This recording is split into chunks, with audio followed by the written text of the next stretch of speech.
Bismillahirrahmanirrahim. Assalamualaikum warahmatullahi wabarakatuh.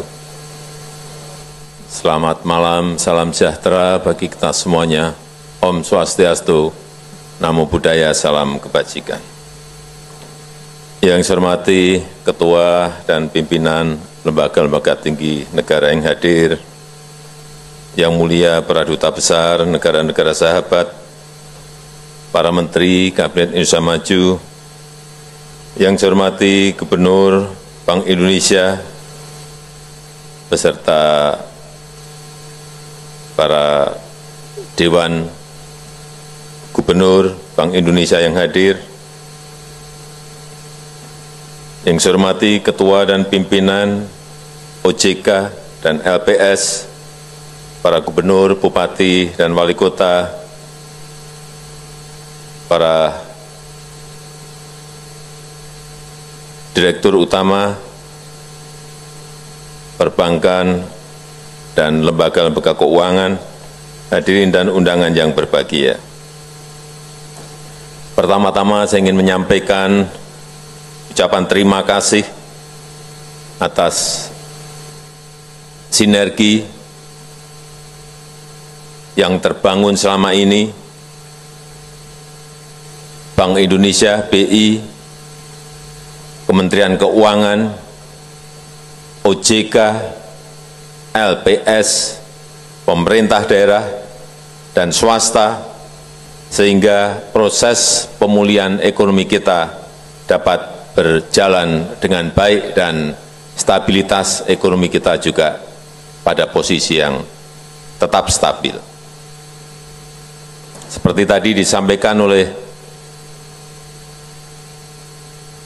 Gubernur Bank Indonesia, Bapak Periwarjo, bahwa dunia memang tidak sedang baik-baik saja. Banyak fenomena isu domestik negara-negara yang berdampak ke global. Amerika Serikat, inflasi dan suku bunga yang tinggi. RRT, perlambatan ekonomi dan krisis properti. Peningkatan tensi geopolitik yang semua dadaan semuanya. Perang Ukraina, nggak ada hujan, nggak ada angin, tahu-tahu perang. Gaza, nggak ada hujan, nggak ada angin, tahu-tahu perang. Ya, semua negara pengennya itu kalau mau perang memberitahu dulu. Jadi kita bisa siap-siap apa yang perlu disiapkan. Sehingga saya selalu ingin menghadiri konferensi, summit, pertemuan-pertemuan internasional karena memang ingin mendengar ini sebetulnya mau lari kemana. Perangnya masih lama atau besok bisa berhenti. Dampaknya apa terhadap ekonomi kita? Dampaknya apa terhadap pangan di negara kita? Dampaknya apa terhadap energi,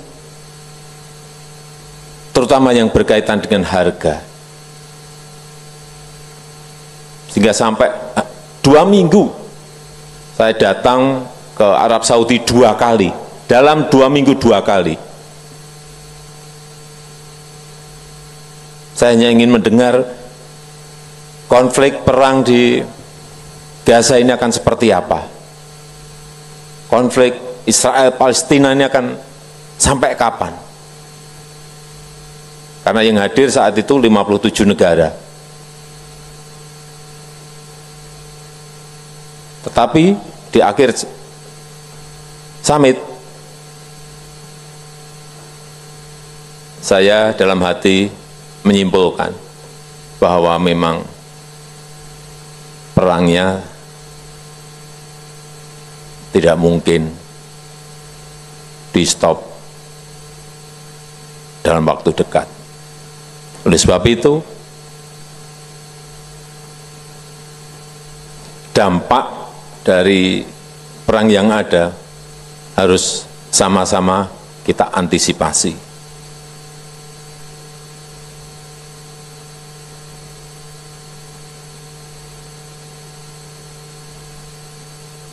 Karena kalau sudah yang namanya perang, ini ganggunya kemana-mana. Gangguan rantai pasok global, lonjakan harga pangan, lonjakan harga energi, semuanya akan terdampak semuanya. Kemudian juga dampak perubahan iklim.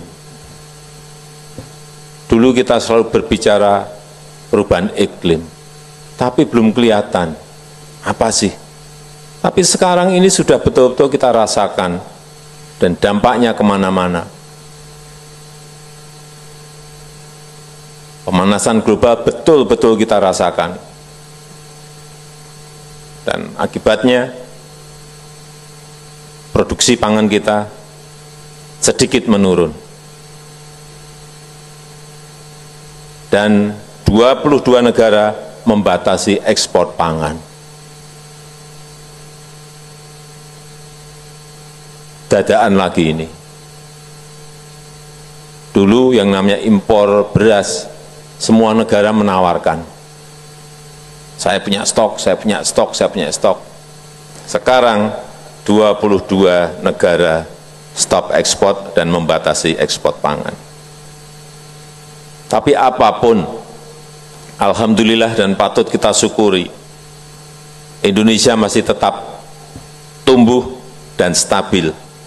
Pertumbuhan ekonomi, kita tahu semuanya, tadi sudah disampaikan oleh Pak Gubernur, di kisaran 5%. Ini kalau kita berbicara dengan kepala negara lain, dengan Presiden, dengan Perdana Menteri, kita bangga banget loh.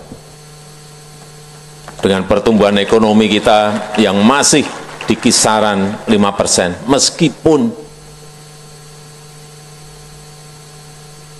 kalau kita lihat kadang-kadang di bawah, saya tadi sampaikan ke Pak Gub,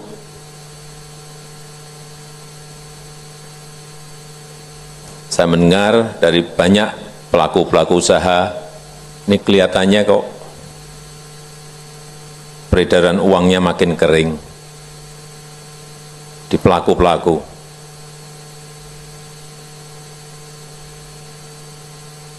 Jangan-jangan terlalu banyak yang dipakai untuk membeli SBN atau terlalu banyak yang dipakai membeli SRBI atau SVBI, sehingga yang masuk ke sektor real menjadi berkurang.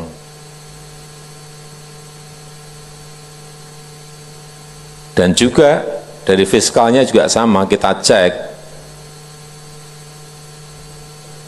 realisasi belanja pemerintah daerah, ini kalau ada gubernur, bupati, dan wali kota, realisasi belanja pemerintah daerah pada tinggal 3 minggu itu masih di angka 64%. 64%. Pemerintah pusat juga masih di angka 76%.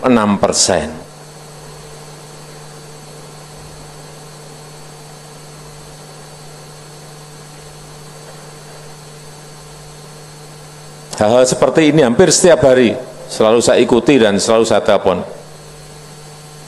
Tapi enggak telepon Pak Gubernur, nanti mengintervensi nanti.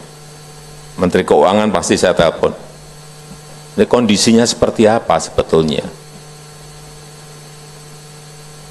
Kembali lagi, pertumbuhan ekonomi kita terjaga di kisaran 5%.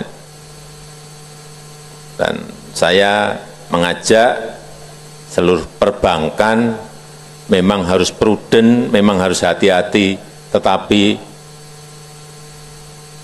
tolong lebih didorong lagi kreditnya, terutama bagi UMKM.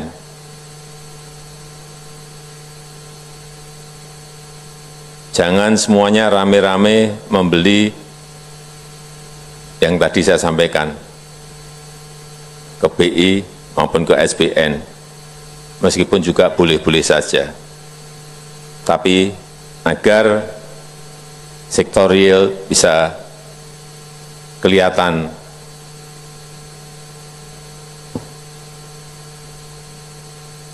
lebih baik dari tahun yang lalu. Kalau kita bandingkan pertumbuhan ekonomi kita kisaran 5%, Malaysia kita tadi dapat data 3,3%, Amerika 2,9%, Korea Selatan 1,4%, EU, Uni Eropa 0,1%. Inilah yang patut kita syukuri, kita masih di angka sekali lagi 5%. Inflasi juga masih cenderung stabil, 2,6%. Hanya hati-hati ini untuk pangan.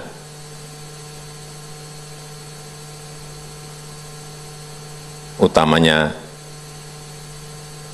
beras. Artinya apa? Kita harus optimis, tetapi tetap harus waspada, tetap harus hati-hati. Waspada pada perubahan yang super cepat, perubahan terhadap disrupsi teknologi yang juga super cepat. Memang kita harus prudent dalam melangkah, tetapi juga jangan terlalu hati-hati. Kredit terlalu hati-hati, kredit semuanya terlalu hati-hati. Akibatnya kering perputaran di sektor real. Tetapi yang paling penting juga antisipasi terhadap semua skenario ke depan. Cepat dalam merespon setiap perubahan. Misalnya untuk inflasi, cek terus di lapangan. Selesaikan kalau ada masalah dengan cepat. Kemudian juga perkuat KSSK, sering ketemu, sering berbicara untuk menjaga stabilitas sektor keuangan. Kalau pada keadaan normal mungkin nggak apa-apa 3 bulan sekali, Pak Gubernur BI, Ketua OJK, Pak LPS ketemu dengan Bu Menteri Keuangan, dengan Pak Menko Ekonomi, tapi dalam situasi seperti ini tidak bisa. Minim seminggu sekali atau 2 minggu sekali ketemu untuk ya ngopi bareng-bareng, kan nggak ada masalah. Nggak usah serius, tetapi saling bertukar angka, bertukar kalkulasi, bertukar hitungan-hitungan. Karena memang kondisinya kita harus merespon dengan cepat terhadap situasi-situasi yang berubah.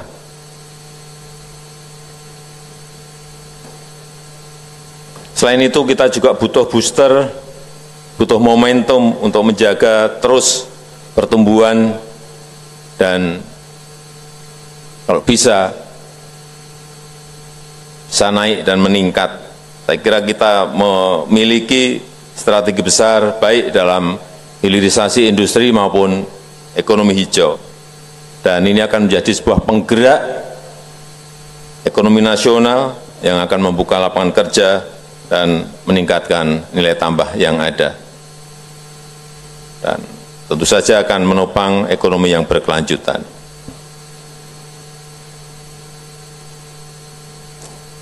Terakhir, tahun depan kita akan mengadakan pemilu, pesta demokrasi terbesar. Tapi perlu saya ingatkan, tidak perlu dikhawatirkan. Kita, negara kita ini sudah berpengalaman mengadakan pemilu enggak sekali 2 kali, sudah 5 kali. Jadi perbedaan agak anget, agak panas ya biasa. Perbedaan pilihan itu juga wajar saja.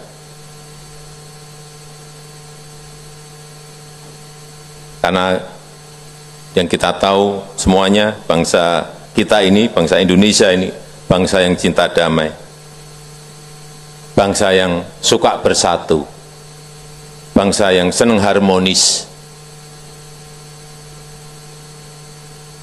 Marilah kita bersatu untuk Indonesia maju.